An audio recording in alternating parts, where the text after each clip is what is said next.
Welcome back to Something to Noodle On. I'm your host, Mac. And I'm Hannah. We're average 30-somethings exploring the complex questions that keep us awake at night. Lately, we've been thinking about the need for instant gratification. Have you ever noticed how hard it is to wait for anything anymore? We can order food in minutes, binge an entire season in a night, and get answers to almost any questions instantly. Or when it takes more than 3 seconds for a video to load, it somehow feels like a personal attack. Isn't that the truth? Uh-huh. We've been thinking a lot about how instant our lives have become and how waiting for something weirdly feels uncomfortable these days. What happens to us when everything feels immediate? Are we losing patience or are we adapting to the world we live in? Let's talk about it today on Something to Noodle On.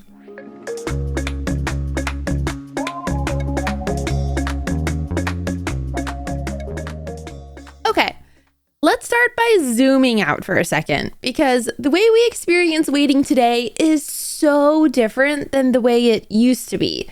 Not even that long ago, waiting wasn't annoying. It was just part of life. There was even a sense of like joy and gratification to waiting. Remember, as kids, if you wanted to get new clothes, you typically had to wait until the weekend for your parents to take you or, take you shopping, take you to the mall, drop you off with that crisp $50 bill or whatever they deemed worthy. Right? And then you just go hang out with your friends. We love that. But like, remember when ordering clothes online was not a thing? Ugh. There was catalogs. So you would get a catalog in the mail and you would call or place an order for something you saw in a magazine. And then they would snail mail it to you, sometimes taking like 2 to 3 weeks to see that new pair of jeans that you ordered. Right. And I feel like that made it that much more special because you're looking forward to something. Correct. Yeah, I agree with that. Or disappointed if you get them and then they're the wrong size and then you have to send them back and then wait 2 more weeks.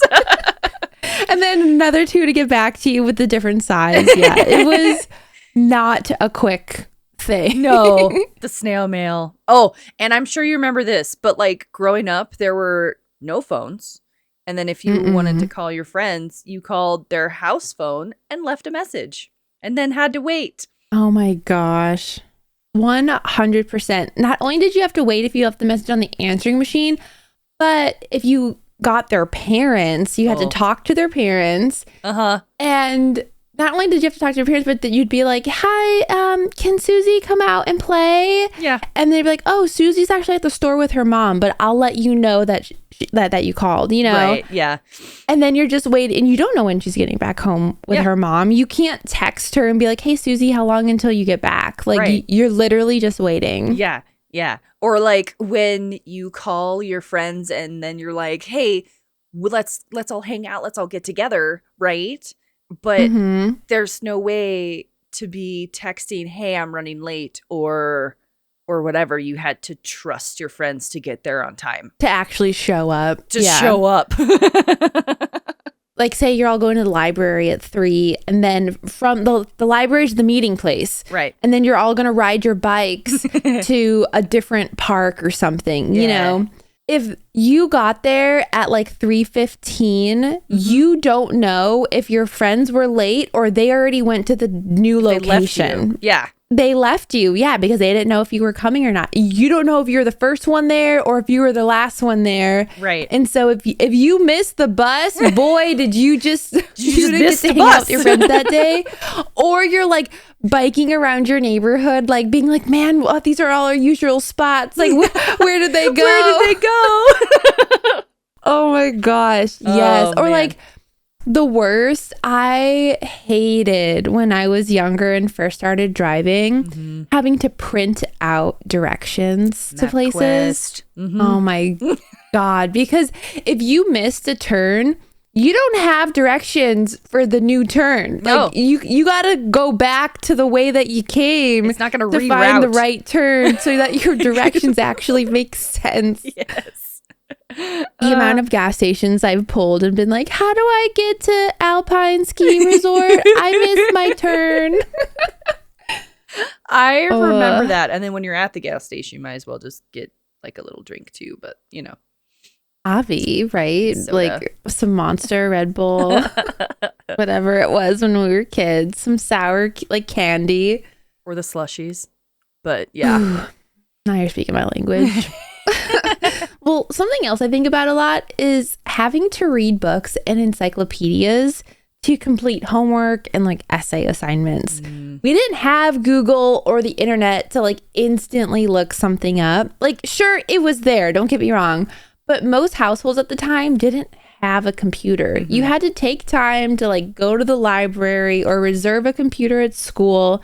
If you wanted to know something, we had to physically go find the information, which I think helps with a multitude of skills right now. Yeah. Like you're problem solving, you're figuring out which books you need to read, what information you need and don't need. And you're also gaining reading comprehension skills, which helps the information soak in that much deeper. Yeah. And I really think that those skills were super important too. Oh, 100%. You know, because like if it wasn't for them, those skills and looking and finding and searching, I wouldn't know that something needed to be like peer reviewed so many times or, you know, like from a good source of information, or I remember being taught to like, you know, make sure it's a .org or something like that. Yeah. So that way it's .org, .edu. .edu. Yep. Because that's .gov. Yeah. Yep. Yeah. Because that's the information. That's the good stuff, you know, but having now those, I think people can just buy those. yeah, that's true. So Yeah. But back then it was reserved. yeah. But man, talk about going through the information that you gathered and just making sure, like I said, that the source materials made sense and then they fit the topic,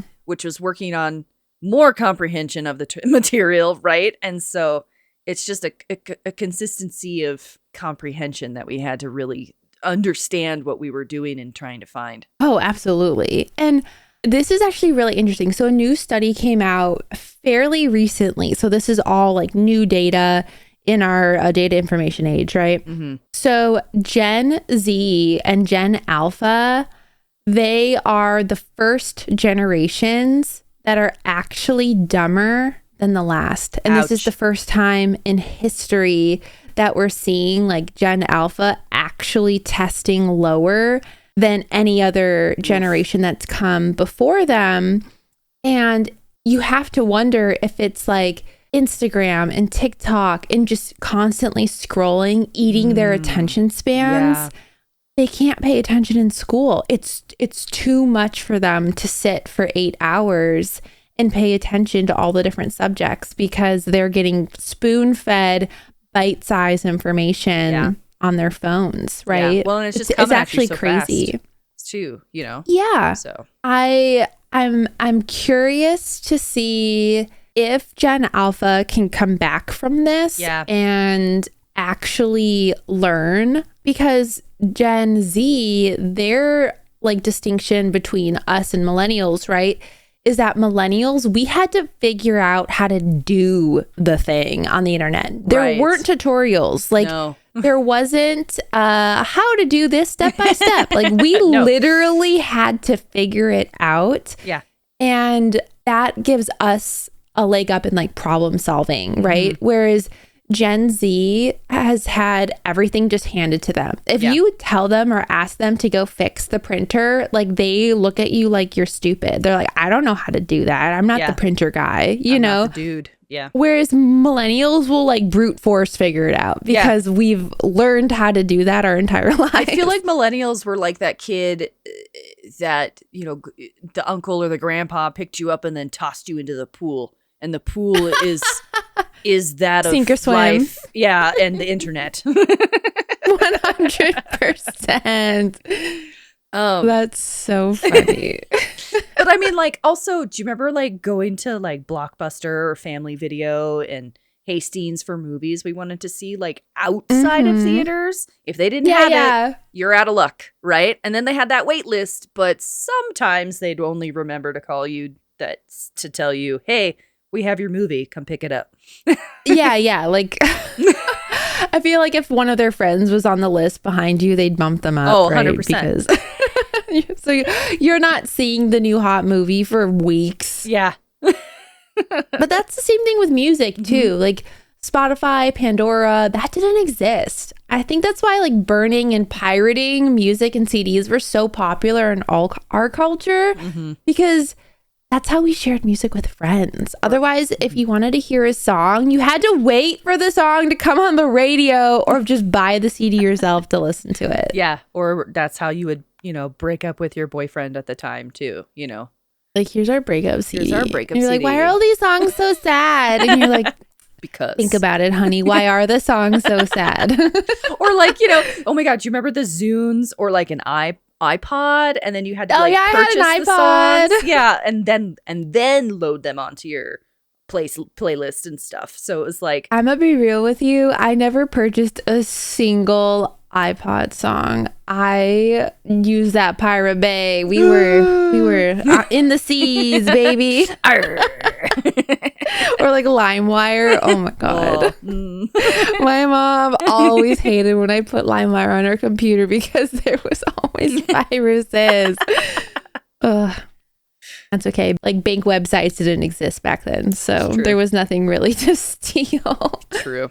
I think what our generation got to experience, though, that future generations won't fully know or understand, is just that joy in anticipation, that joy in waiting, because anticipatory joy increases happiness levels more than instant gratification, because waiting increases the perceived value of the award, right? Like, the longer you're waiting for something, the more valuable your brain thinks it is. Right. Well, and not only that, but like waiting can help you become more mindful by being present and in the current moment and regulating those emotions to feel more satisfied with the outcome.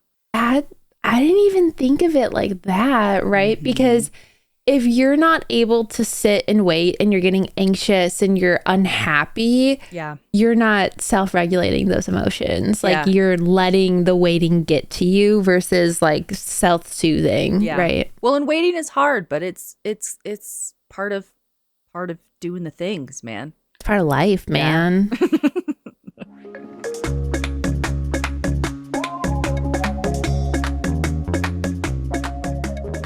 Don't get me wrong. I'm not sitting here saying the old ways were better. If I can avoid rewinding a VHS tape or getting lost with printed directions, I absolutely will. The age of the internet brought a new speed to life, but it wasn't just online. Life itself just started to move faster. Yeah, I agree. I mean, everything it just came at you so quickly because it was like, oh, now you can access the information that you had to go down to the library for, right? Then now you your pocket. In your pocket. Now you can access movie times instead of calling into the theater and waiting for them to recite the movie times to you. And then having them to repeat it if your friends are talking. Yeah, exactly. But yeah, like, taking it kind of like back to the internet, though, we had to wait for dial-up even to connect. And then came high speed, right? Oh my God. Do you remember the little noise that like boop, beep, bong, bong. Iconic. Like, kids literally won't even know what that means. If you play them that sound, they'll be like, what is this? Why? Is this a robot? Or like, oh my gosh, cell phones. Remember when we had like 3G was the hot new thing, and then now we have 5G, right? I remember when I thought 3G was so fast. Yeah. I was like, oh my gosh, I'm on 3G. This is so fast. And now I'll have comments where like, oh, do you have service? I'm like, I only have 3G right now. Yeah. Yeah. Or like, remember when after a certain time we had unlimited texting or minutes? Oh my gosh, it was like 7 or 8 or something. It was something like that. Yeah. And then it was like, I'll be on call the your phone. friends. Yeah, exactly. Well, now that's like standard, right? So like if you don't have unlimited, it's pretty much unheard of. Do they even have plans that aren't offering unlimited? Unheard of to not have unlimited is crazy. Yeah. Well, and like, we're sending so much information these days too. So everything's just faster, the pictures and everything too. Oh yeah. Well, the internet was one big player, but like another big player in the rise of instant gratification, like hands down Amazon. Ooh, yes. When I was in college, like Amazon was a direct competitor to Chegg. It used to be a bookstore, and now it's basically a goddamn mall. You can get everything on Amazon. Everything. Yep. Mm-hmm. And not just everything, but you can get it the next day, or depending on where you live, like the same day you order it, it can be at your house in a couple of hours. I've gotten that same day delivery. It's nice. I got it when I used to live in Bellevue. I don't live in Bellevue anymore. So now for me, it's almost always next day, unless I pay, I think it's like $3 to get it. Same day? Yeah. And I'm just like, screw that. I don't need it. I don't need it right now. I need it eventually. Eventually. Yeah. But like other companies aided in this also too, right? So like Uber Eats, Grubhub, TaskRabbit, they started like 15, 20 years ago. And that's crazy. Now so many people rely on them to get food, right? I remember seeing ads for Grubhub when I was in college in Chicago. And I thought, oh my gosh, that's so interesting. What a cool idea. Because it allowed for companies that didn't have delivery drivers to like have a delivery option. Yeah. And now I legitimately have friends who almost exclusively use it for food. Like they do not go and cook on their own. They use Grubhub or Uber Eats to get all of their meals. It's crazy. That's well, and like I use it for convenience, obviously. Sure. But like if I'm at work and then my husband's at work and then my kids are like, we don't want leftovers. We don't know what to make ourselves for food. I'm like, tell me what you want. I'll order your food. I'll send it to the house. I'll send it to the house. Yeah. Well, thinking more on the rise of companies like aiding in our need for instant gratification, I wonder how much Netflix and other streaming apps have also played a role in this. Ooh, good point. Good point. Right? Like think about it though. Like Netflix originally didn't have any ads. It was like $3.99 or something like that. And when I think about it, like none of the streaming services had ads except for maybe Hulu, I think was the only one that had ads. But back then Hulu was free. Yeah. But now ads are an option if you just want a cheaper subscription fee. Yeah.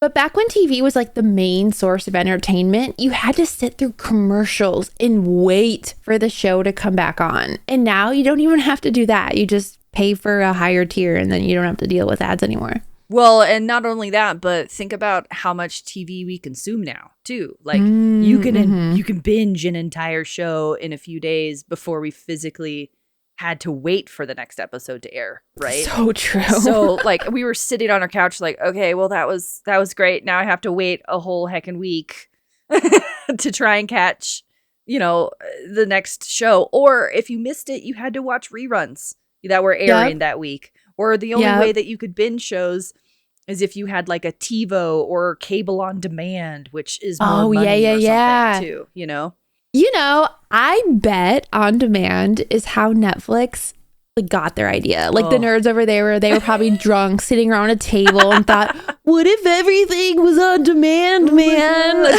They're like, we'll call it net, like internet. Flix is like a play on movies. It'll be huge. Could you imagine? Like, oh my God. Little did they know how big it was going to be. Sounds right. That sounds exactly how that's like legitimate how I'm sure that's not how it happened, but I would not doubt if that's exactly how it happened. I'm just going to say that is how that happened. Yeah, you heard it here first, folks. That's how it happened. Forget the Acquired podcast. We're telling you how it actually Oh my gosh. I remember when people were legitimately saying one day the apps are going to be more expensive than cable, blah, blah, blah. Because back then, Netflix really was like, it was $3.99 to start. And then it was $7.99. And then they upped it to like $14.99. And this was before ads was even a thing. Like this was still like you could have a DVD out. And if you wanted more DVDs out, then you paid a higher fee. But if you wanted no DVDs, it was like $3. Yeah. Well, and now how much is it? Like $30? Yeah, it's like $30 stupid. or something like that. Yeah. Yeah. Well, and I remember when Netflix really like first started too, is you had a catalog. Yep. And you'd go through the movies and then you'd pick which ones you wanted. You'd send that in and then you would wait It was like a 2 to 4 day turnaround time. They would mail it to you. They'd mail it to you. I might still have a Netflix DVD somewhere, to be honest, that I never returned. Wow. Don't tell anybody. Yeah. Okay. Your secret's safe with me. Thank you, BB. We're not like we're just telling the world here. Well, and like when you think about all of these companies starting the movement, for me, it really like boils down to kind of the pandemic. So which pushed everything into mainstream, right? Yeah. So if you weren't already using Uber Eats, now you're using it for groceries, which also promoted stores to create their own Instacarts and stuff and services and things, and to help counter that too. Yeah. I always see grocery pickers at like Target and Walmart, Fred Meyer. Like, heck, I don't think there isn't a grocery chain anymore that doesn't do this now. Right. But that wasn't a thing prior to the pandemic. You're so right. Mm-hmm. Like, who wants to spend their time going to the grocery store when you could just pay someone to do it for you and then notify you when it's ready to pick up, or even just deliver it to your front door? Yeah, exactly. Instant gratification at its finest. Oh my gosh, what a stinker. That is crazy, though. I didn't even think that the pandemic kind of started that. That was not a thing before. Yeah. Well, and like, the grocery stores and everything too, for that instant gratification, they made their own apps and their own ways to order those things, to make it easier for that instant gratification-ness also, because, who doesn't like an app? Well, I have a Taco Bell app, I have a Starbucks app, I have a Qdoba app. Like, I have so many apps for chain box stores, which is so stupid. But it's stupid not to have the app because you get so many, like, every time I go to Taco Bell, I get free shit. Like, legitimately, if you don't have the Taco Bell app, you're doing yourself a disservice if you're going to Taco Bell regularly, because I get free tacos every time I go. Like, free tacos? Oh. Legit. And then once I get to the next tier, I'm going to get like free chalupas. Like right now I'm getting like the bottom tier stuff. But yeah, it's worth having. Apps are great. I just think having apps for everything, though, also eliminates the need to have to wait for stuff.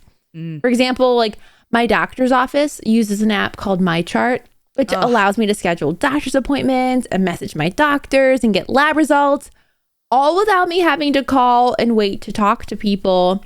I get my blood drawn, and then usually in a couple of hours, I have all the lab results. Yeah. To be fair, though, I really do enjoy that advancement in instant gratification, because I hate waiting for results. It almost makes me, at least with like medical stuff, you know, because then it really brought anxiety to me of having to wait and wait or wait until like the next follow-up appointment to even hear. Oh, sure. To even hear what the doctor was. said. Yeah, exactly. And so having those results, I really like that aspect of it. I like it too. Yeah. Yeah.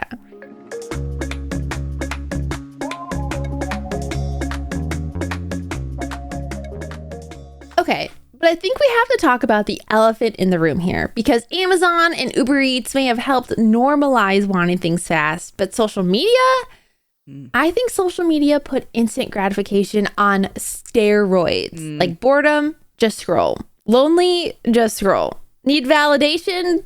Post something. Want entertainment? Endless videos tailored exactly to you. We've basically created tiny dopamine vending machines in our pockets. Yeah. Social media was a big thing. Yeah. Social media and cell phones, they allowed us to know exactly what we want and when we want to do it. Yeah, like the weather app. You know, we used to have to wait for the weather person on TV to tell us the forecast for the week. Now we can look it up immediately and see everything. Plus, you can like zoom out on the radar scans and see what's happening with the weather globally. It's pretty nuts. Okay, nerd. I was meaning like social media mostly. But that is a good point, because I do love me some weathers. I remember having to watch like the Weather Channel to get all the weather stuff, but I digress. I was thinking more so like needing to scroll to gain hits of dopamine, or reading recipes, or finding things to do in your area, and scrolling to see what your friends are doing. So like getting validation and stuff. more so. Yeah. Like social media gives us hits of validation in so many ways. Oh, yeah. Like commenting and then getting likes on posts or seeing what's popular right now with all like the short form content, right? But it also makes it harder to sit through long form content at that point. Yeah, I can see that because we get more dopamine hits from lots of little content versus sitting through like a 40-minute video or movie. Scrolling each new video is just a hit of dopamine. Yeah. I think of dopamine not as the this makes me happy chemical, but as the this might be rewarding. So keep doing it chemical kind of a thing. So dopamine is what makes you want to keep checking, seeking, scrolling, and repeating, right? So to put it another way, you don't feel amazing every time you open Instagram or TikTok, but your brain says maybe this time there'll be something good, and that's what keeps you coming back. Yeah, exactly. And then like the short form content has also made like the movie industry change a lot as well. Sure, and how they yeah. like market films. And then I've noticed that not a lot of movies are really being made, right? Or like it's more TV shows and because people can sit through like a 30-40 minute show versus like a 3-hour movie. Well, that and people like the movies, the box office, they're just not making money anymore. Like people going to the movies is a luxury. People can't always afford to do it. Yeah.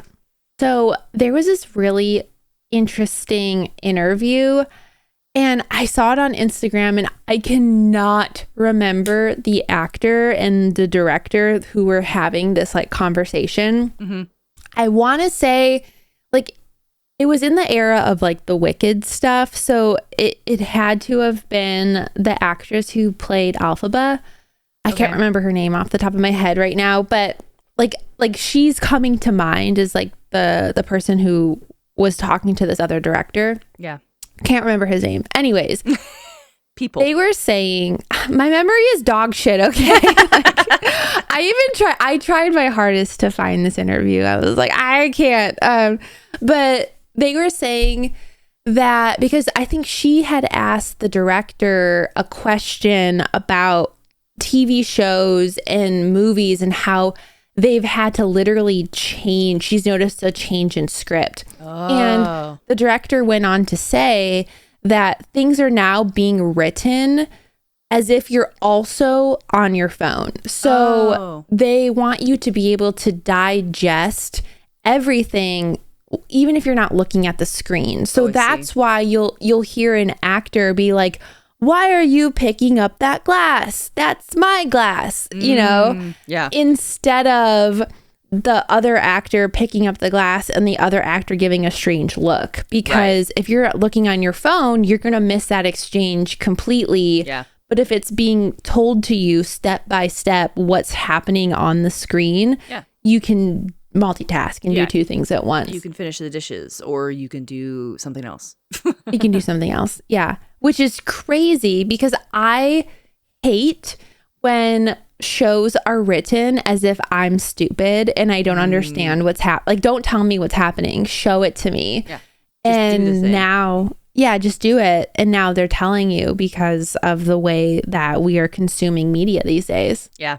It was a very, very interesting interview. And I'm so sad in myself that I wasn't able to find it for you guys. So I can like give you the clip to go to because my brain, it was like a moment when they were talking about it. It was really enlightening and really, really good.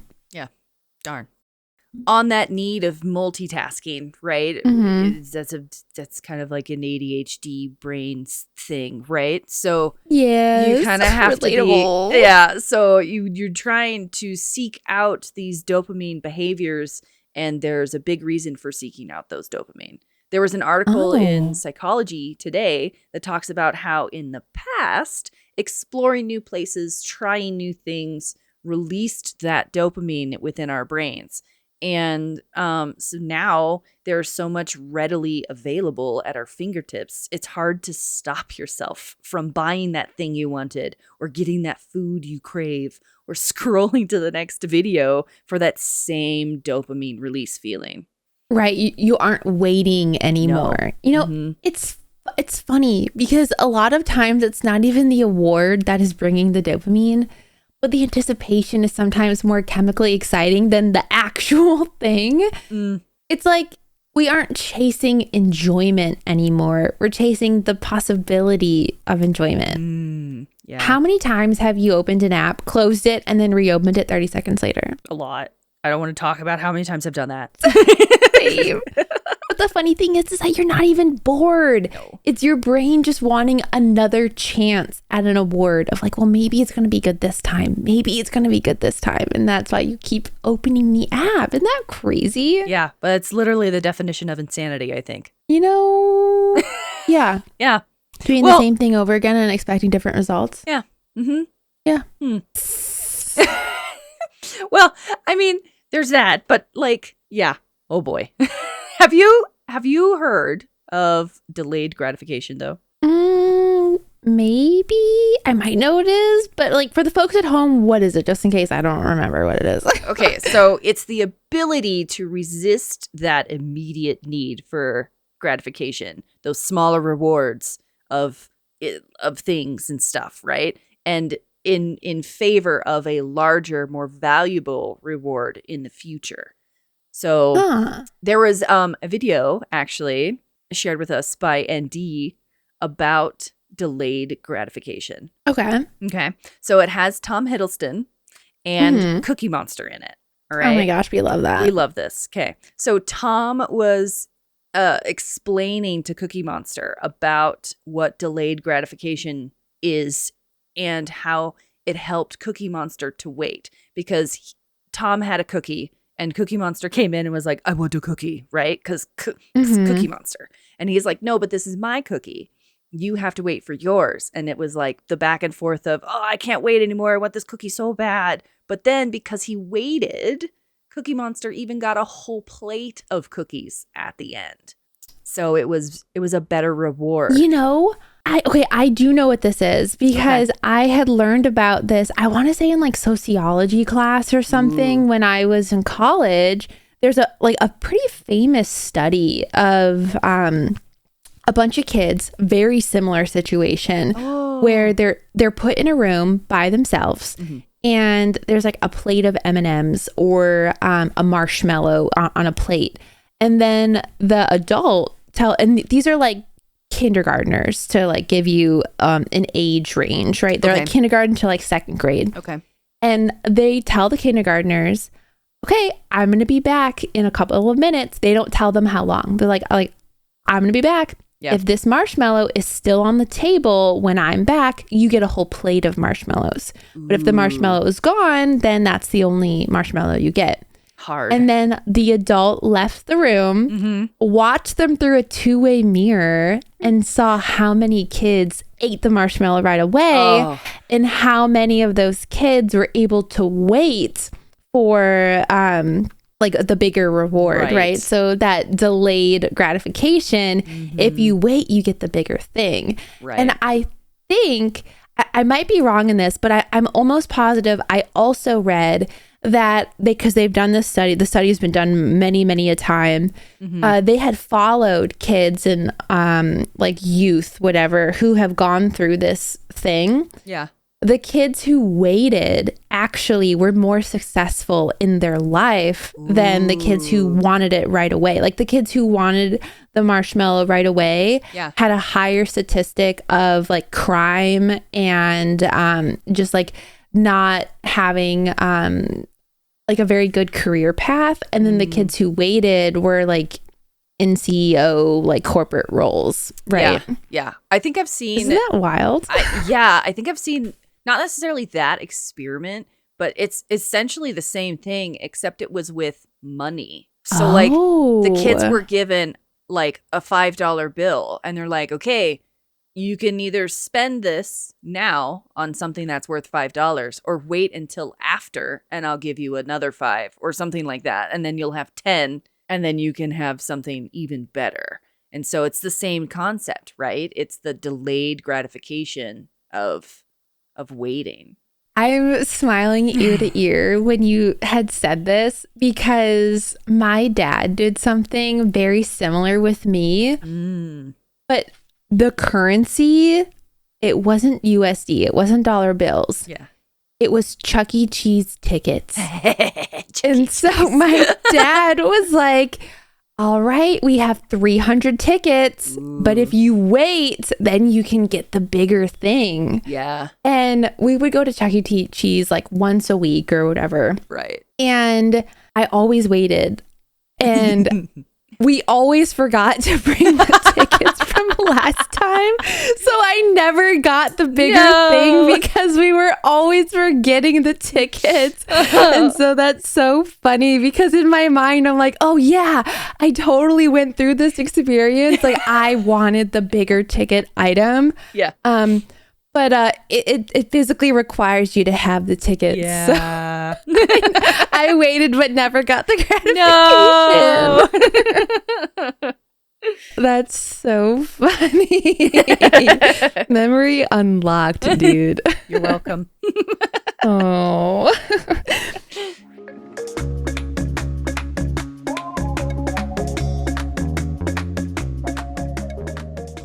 It honestly makes sense that waiting feels harder. We've gotten so used to convenience and instantly getting the validation we crave.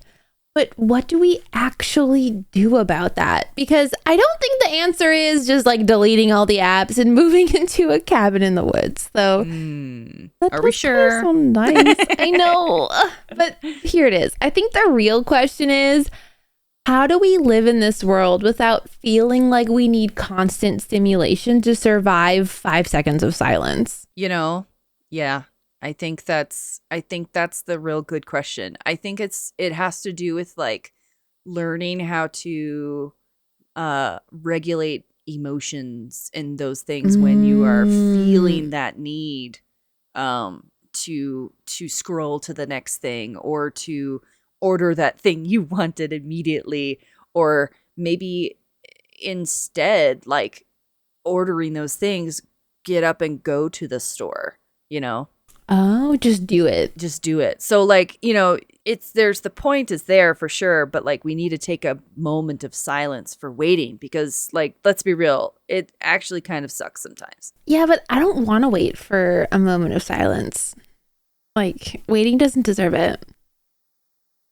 Anna. God damn it. We're not doing the moment of silence for waiting.